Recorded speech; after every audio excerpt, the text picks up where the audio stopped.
안녕하세요. 저는 작가 K윤이라고 합니다. 전시에서는 말 그대로 망령, 귀신에 대한 이야기가 나오고요.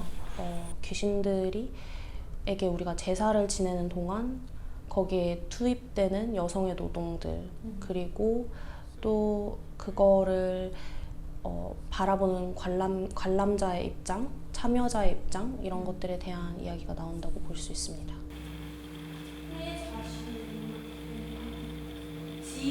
약간 제대로 못했다.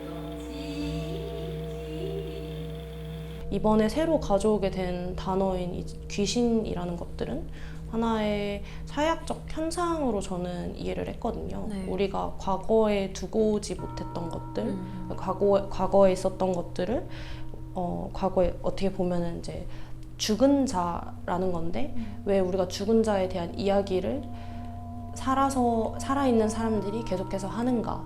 끝나지 않은 이야기들이 그들에게 있지 않은 걸까? 네. 또한 전통이라는 것도 어떻게 보면 귀신처럼 예전에 존재했지만 더 이상 존재하지 않는데도 우리의 삶에 영향을 끼치는 것들, 이런 과거와 미래를, 현재를 잇는 것들에 대한 관심이 많았던 것 같아요.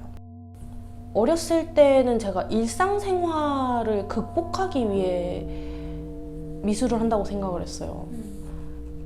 일상생활에서 찾을 수 없는 어떤, 혹은 그 일상생활에 존재하는 것들로 인해 제가 느끼는 현상들이 있고 보이지 않고 증명할 수 없지만 저에게 중요한 가치들을 넘나들게 해주는 영역이 미술이라고 생각을 했던 것 같아요.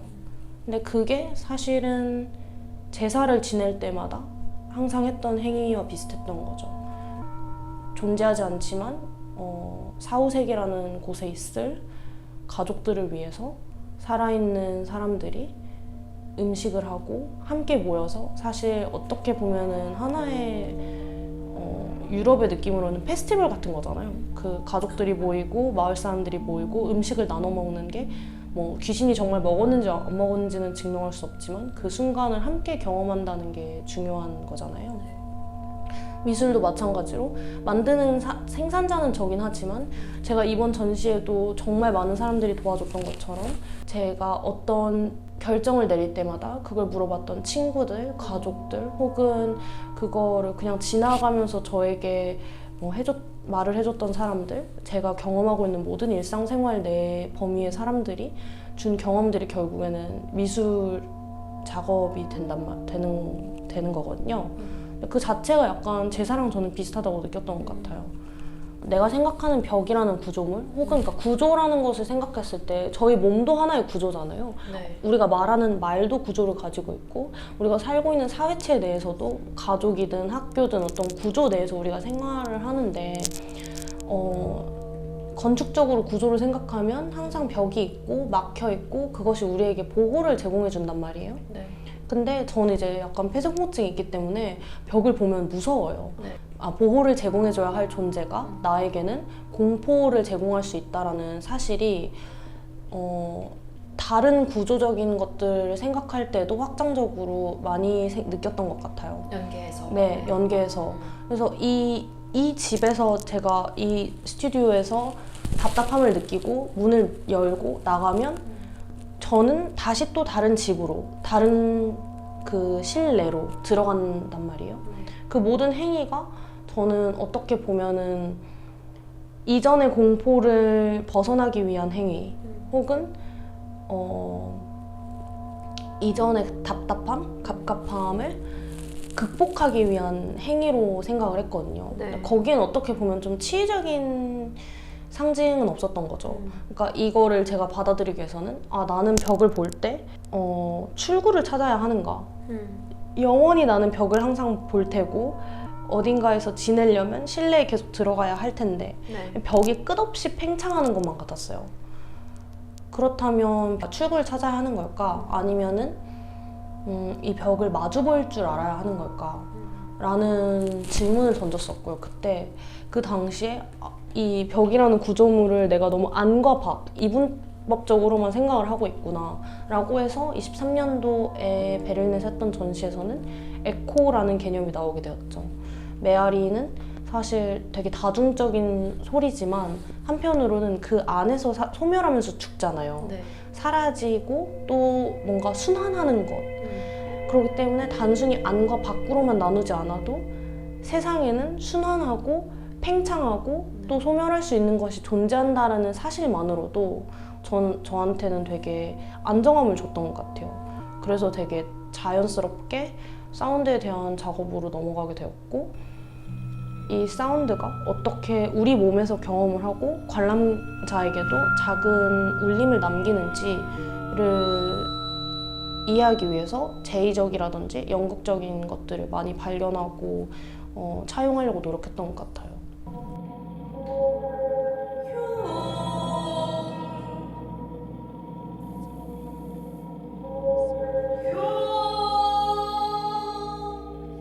저한테 그리고 되게 중요한 것들은 어쨌든 좀 흔적이라는 개념도 많이 중요하고요. 작업에 있어서 부재하는 것들에 대한 것도 좀 되게 중요한 것 같아요. 무언가 있었지만 사라지는 것들, 존재하는 것 같지만 존재하지 않는 것들, 네. 이런 것들을 찾아내려고 노력하는 게 제 작업에서 항상 있는 게 아닐까 싶어요. 제사를 지낸다는 게 산 사람이 죽은 사람에게만 음식을 바치잖아요. 그래서 만약에 죽은 사람의 입장으로서 산 사람에게 소통을 할 수 있다면 무슨 이야기들을 할 수 있을까? 이미 삶을 한번 살아봤잖아요. 그렇기 때문에 이미지들은 과연 무슨 이야기를 하고 있는가? 이미 한번 삶을 살아본 이미지들은 네네. 우리에게 어떤 흔적을 남기고 무엇을 전달하고 있는가를 생각하면서 이 작업에 들어가게 됐던 거였거든요. 죽은 소리로 악을 하면 흐르는 메아리, 우는 거리로 돌아보면 남겨진 생채기, 차갑게 식은 단어들은 무엇을 남겼니. 그래서 저는 이 전시에서 제가 귀신이라고 생각을 하면서 작업을 했어요. 그래서 내가 귀신이 되었고 귀신인 나는 무슨 이야기를 살아있는 사람들에게 다시 전해줄 수 있을까. 나의 이야기는 그렇다면 살아있다고 할 수 있는 걸까?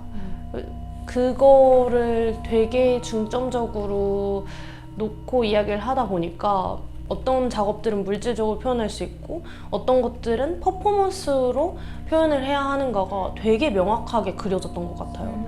그전 전시들 같은 경우에는 나는 설치를 다 만들었어. 이 설치랑 나는 이제 앞으로 이렇게 화합할 거야. 그러면은 사람들이 이렇게 이해하겠지. 뭔가 좀 되게 우리가 아는 선형적인 사고방식 혹은 수학적인 사고방식, 계산된 것들이었다면 이번 전시에서는 그 틀을 좀 많이 깨려고 노력했던 것 같아요. 그러니까 노력하지 않아도 그게 자연스럽게 깨졌어요. 그냥 나를 망령이라고 생각한다면 나의 모든 이미지들이 그런 망령적인 거였다면, 그러니까 이 메탈하우스 갤러리가 사실 귀신 들린 집이었다면, 그래서 그 귀신이 나고 사람들에게 살았을 때 나는 이런 걸 경험했어. 여러분들의 경험은 어떠신가요? 저와 비슷한가요? 혹은 이것을 공감할 수 있으신가요? 그리고 귀신이라고 해서 꼭 무서워야 하는 존재는 아니잖아요. 나의 끝나지 않은 이야기들은 이런 것이 있습니다. 당신의 끝나지 않은 이야기는 무엇인가? 라는 질문을 던지고 싶어서 시작했던 전시라 뭔가 그런 것들이 관람객들에게도 전달이 되었으면 좋겠어요. 그러니까 저에게 전시는, 모든 작업은 저의 이야기보다도 관람객들이 저의 이야기에서 본인의 이야기를 찾는 게 더 중요하다고 생각이 들어요.